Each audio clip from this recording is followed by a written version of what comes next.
So I've been seeing a lot of people saying that last night's fight card was the worst fight night card we have ever seen. I've seen Weezer said that, Guru, but it was one of the worst. I wouldn't say the worst because I'd really had to think about that main event.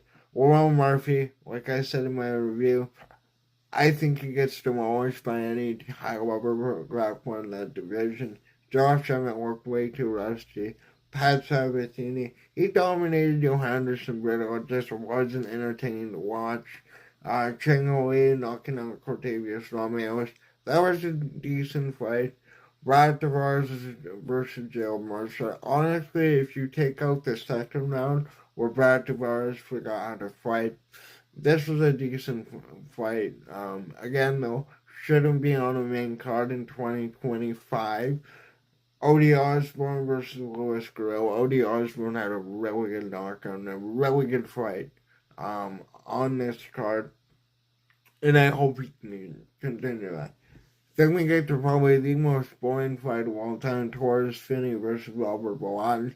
Nothing happened this card, and that's why I completely looked over it in my review. Torres Finney held Robert Bolatin against the cage for 15 minutes. What do you want me to say? Diane Barbosa getting a triangle choke in the first round. That was a good finish.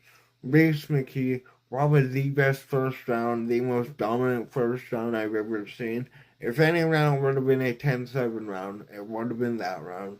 Loma Lookboomy dominated Stella Nunez. Nunez really had nothing to answer with.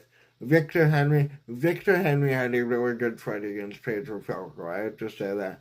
Martin Badea versus Sadi Baldiev.